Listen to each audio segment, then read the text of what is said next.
Atenção! Este vídeo tem spoilers. Poucos filmes de ficção científica foram tão importantes para a história do cinema quanto Solaris, o clássico soviético de 1972, dirigido por Andrei Tarkovsky. Os visuais de encher os olhos, o conceito misterioso sobre um planeta com consciência, as temáticas extremamente profundas sobre a natureza humana, tudo isso contribuiu para que Solaris entrasse para a história dos filmes. E sendo uma ficção científica tão bem sucedida, seria de se esperar que o Tarkovsky fosse um grande entusiasta desse gênero, não é? Então, pior que não. Na verdade, o próprio Tarkovsky tinha declarado em diferentes ocasiões o quanto ele não gostava de filmes de ficção científica. Ele chegou até mesmo a falar mal publicamente de outra obra-prima do gênero, 2001, Uma Odisseia no Espaço, de Stanley Kubrick, que foi lançado alguns anos antes de Solaris. E convenhamos, colocar um cineasta que não gosta de cinema de ficção científica para dirigir um filme desse gênero parece ser a receita para o desastre, né? Seria muito fácil esse desdém criar uma obra que fosse ruim e insincera. Mas no caso do Tarkovsky aconteceu o inverso. Foi justamente o desgosto do diretor pelos filmes de ficção científica que fez ele dar vida a uma das maiores obras-primas que esse gênero já viu. Então essa é a história de como um cineasta revolucionou um gênero cinematográfico se rebelando contra ele. Em Solaris, somos apresentados a Chris Kelvin, um psicólogo que é enviado a uma estação espacial que orbita o planeta chamado Solaris. Isso porque os cosmonautas de lá parecem estar com distúrbios mentais muito sérios. E chegando na estação, o Kelvin descobre que o planeta não só tem uma consciência própria, mas também está afetando a mente dos tripulantes. E assim não demora para que o próprio Kelvin também seja afetado e comece a ver uma versão ressuscitada de Hari, a esposa dele que tinha falecido 10 anos antes. A partir de então, vemos como o psicólogo lida com essa aparição e com o misterioso planeta que está alterando a percepção que ele tem da realidade. Не надо, Харри. Ok, mas de onde veio esse filme? Bom, ele nasceu principalmente porque o Tarkovsky estava precisando de trabalho. Acontece que o filme anterior dele, Andrei Rublev, foi proibido pela censura soviética de ser exibido nos cinemas da União. E o novo roteiro que ele tinha escrito, que anos depois viraria o filme O Espelho, foi inicialmente barrado pelo governo também. Então Tarkovsky precisava de um novo projeto, um que de preferência também tivesse apelo comercial. E ele sentiu que uma ficção científica seria a solução. Mas só tinha um problema. O Tarkovsky não era fã de filmes de ficção científica, porque ele acreditava que os títulos desse gênero quase sempre se fixavam demais no deslumbramento da tecnologia futurista e acabavam ficando sem muita substância ou profundidade. Tanto que antes de lançar Solaris, o Tarkovsky deu uma entrevista ao jornalista Naum Abramov, na qual ele disse: "Por alguma razão, em todos os filmes de ficção científica que vi, os cineastas forçam o espectador a examinar os detalhes da estrutura material do futuro", o que de fato sempre foi comum no gênero. Afinal, um dos grandes apelos da ficção científica é mostrar um futuro inacreditável concretizado em imagens, em máquinas e tecnologias extraordinárias. Mas para Tarkovsky isso podia virar uma armadilha que deixava a obra mais rasa. Como ele disse na mesma entrevista, um exame detalhado dos processos tecnológicos do futuro transforma o fundamento emocional de um filme em um esquema sem vida com meras pretensões para com a verdade. E sim, ao dizer isso, ele também estava se referindo a 2001, Uma Odisseia no Espaço. Na mesma entrevista, ao comentar sobre a obsessão da ficção científica com a tecnologia futurista, o Tarkovsky disse: "Às vezes, cineastas como Kubrick chamam os próprios filmes de premonições. É inacreditável. Sem contar que 2001, Uma Odisseia no Espaço é falso em muitos pontos, até mesmo para especialistas." Caracas, pegou pesadíssimo. Então, se fosse para o Tarkovsky dirigir uma ficção científica, teria que ser do jeito dele, criando algo que tivesse a profundidade temática e emocional que ele tanto sentia falta de ver nesse gênero. E para isso ele achou que a melhor opção seria adaptar um livro que tivesse esse nível de complexidade. Afinal, Tarkovsky podia não gostar dos filmes desse gênero, mas aparentemente ele apreciava sim os livros de ficção científica. Especialmente a obra do polonês Stanisław Lem, que anos antes havia publicado um livro chamado Solaris, que se tornou bastante popular. Essa parecia a obra ideal para o Tarkovsky adaptar, porque ela tinha um grande enfoque em temáticas complexas. Os limites do conhecimento humano, o lugar da humanidade no universo, a natureza da identidade pessoal, Além disso, a obra tinha outra qualidade fundamental aos olhos do Tarkovsky. Como ele comentou, a profundidade e o significado do livro de Lem não dependem de forma alguma do gênero da ficção científica. Então, agora que ele tinha encontrado a história ideal, era chegada a hora de levar Solaris para as telas.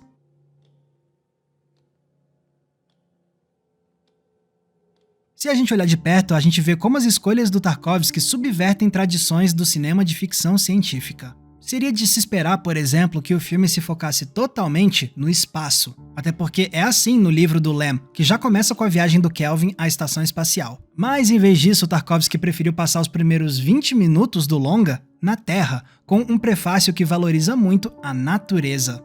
E olha como ele filma a natureza. Longos planos de plantas na água, enquadramentos que destacam a vegetação e a névoa, reflexos calmos em lagos, animais filmados com destaque. E o curioso é que a gente não vê esse mesmo olhar de deslumbramento ser aplicado à tecnologia. O Tarkovsky não estava interessado em criar encanto visual com máquinas.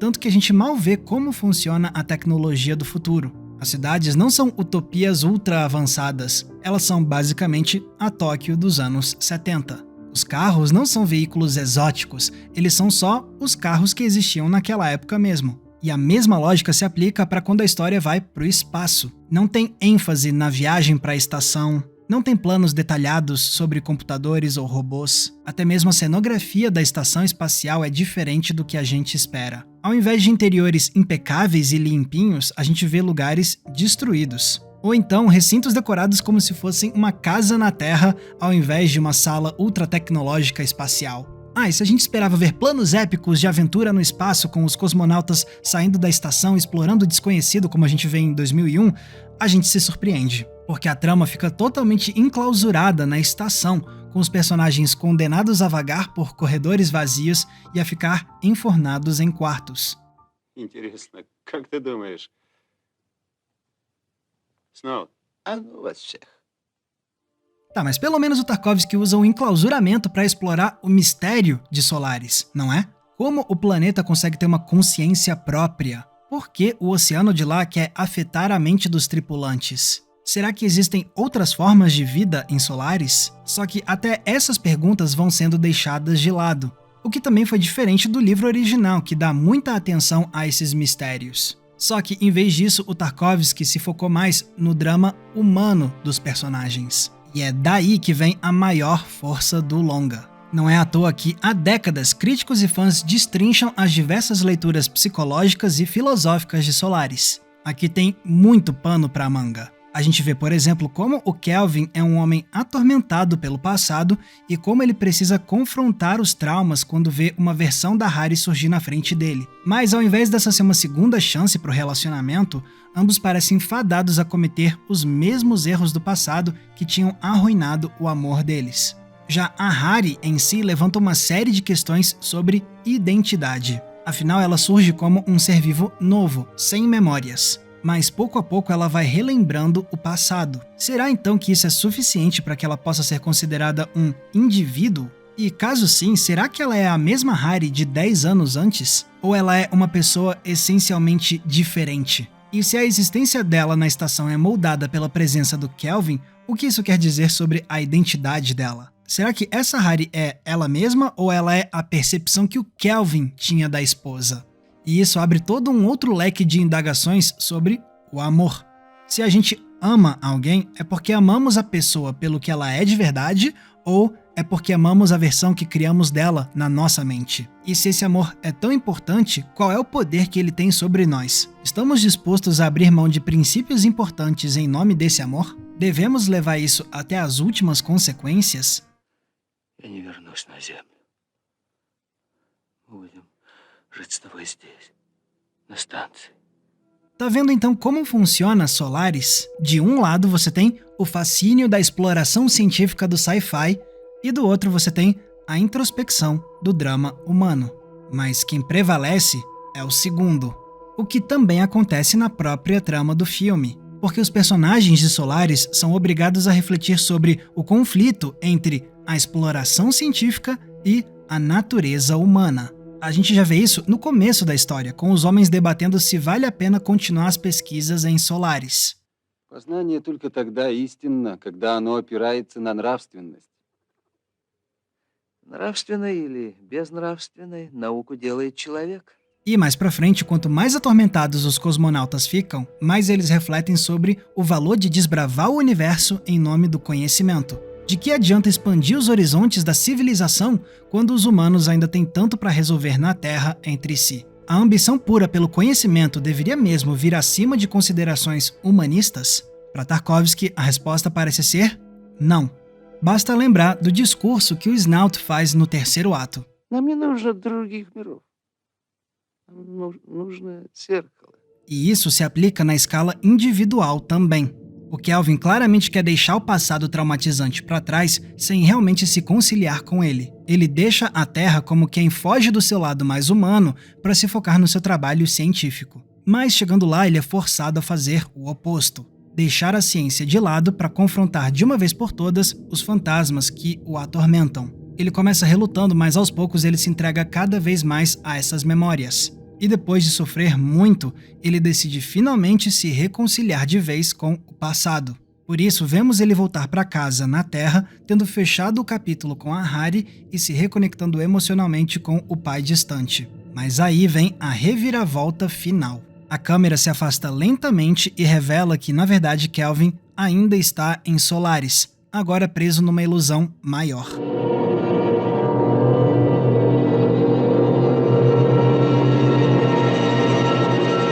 Final perturbador, mas que ainda fica aberto a algumas perguntas. Afinal, será que o Kelvin acha que voltou para a Terra e não sabe que ainda está em Solaris? Ou será que ele sabe que ainda está no planeta alienígena e simplesmente abraçou a ilusão porque só assim ele pode ficar em paz? Ambas leituras são possíveis, mas eu tendo a acreditar que o Kelvin acha que ele voltou para a Terra mesmo. Porque, como a gente viu, o filme traz uma mensagem. Ignore o que te faz ser humano e seja punido pelo universo. Essa é uma história de tragédia, com um herói que aprende a lição tarde demais e é castigado de qualquer forma. Então, para que a conclusão seja o mais trágica possível, ela não pode ser a vitória de um personagem em controle do próprio destino, mas sim a ruína de um homem preso numa felicidade ilusória sem saber que é prisioneiro.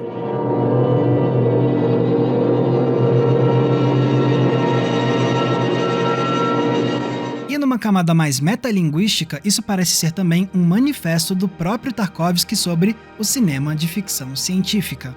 É como se ele estivesse dizendo: caso o sci-fi continue a ignorar o seu lado mais humano para só dar atenção ao deslumbramento tecnológico, ele está fadado à ruína.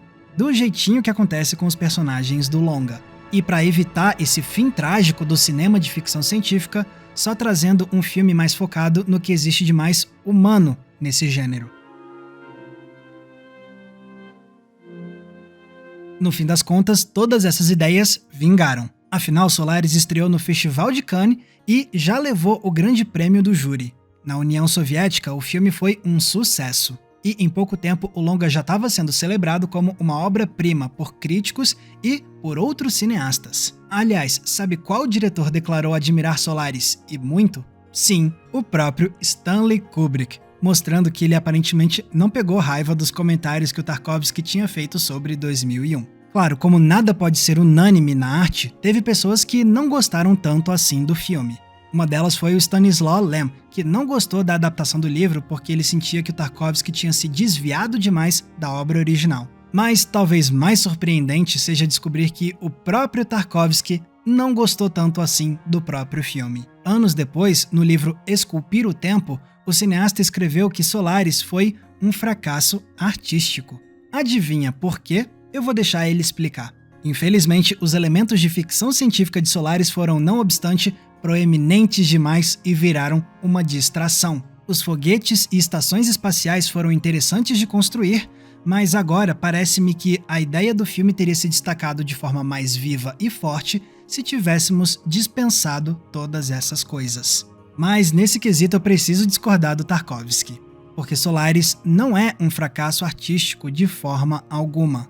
Pelo contrário, o filme foi uma verdadeira aula para o mundo inteiro de como o cinema de ficção científica poderia ser muito mais do que aventuras futuristas sem muita substância. O filme mostrou como o gênero tinha muitas possibilidades narrativas surpreendentes para contar histórias como nunca tínhamos visto nas telas. E assim, junto a 2001, Solaris ajudou a abrir o caminho para que dezenas de outros filmes de ficção científica seguissem o exemplo, com ritmos mais contemplativos e temáticas mais complexas. Não é à toa que a gente vê até hoje muitos filmes do gênero se inspirando diretamente em ideias do filme do Tarkovsky. E o mais doido é pensar que todo esse legado riquíssimo veio de um filme de ficção científica dirigido por alguém que não gostava do gênero.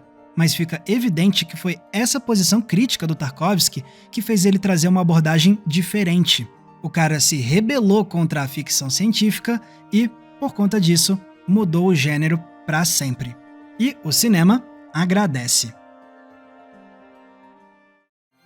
Pessoal, muito obrigado por terem conferido o episódio de hoje. E se vocês querem ajudar a gente a manter o Entre Planos no ar, vocês têm algumas opções. A primeira é usar o botão de Valeu Demais que está aqui embaixo. Ele é tipo uma gorjeta, você escolhe um valor e deixa um comentário destacado com uma cor diferente. Mas se quiser ajudar a gente com um valor mensal, aí você pode entrar na nossa campanha do Apoia-se. E ó, tem coisa boa para quem apoia a gente, hein? Porque eu produzo conteúdos exclusivos para esse pessoal. Tem recomendação de filme, tem grupo fechado, tem live exclusiva e tem também o nosso Cineclube Entre Planos pra gente debater um filme por mês via videoconferência. Os detalhes da nossa campanha estão no link aqui embaixo na descrição. E se quiserem me ver falando ainda mais sobre cinema na internet, vocês podem me acompanhar nas redes sociais usando os nomes que estão aparecendo aqui embaixo de mim.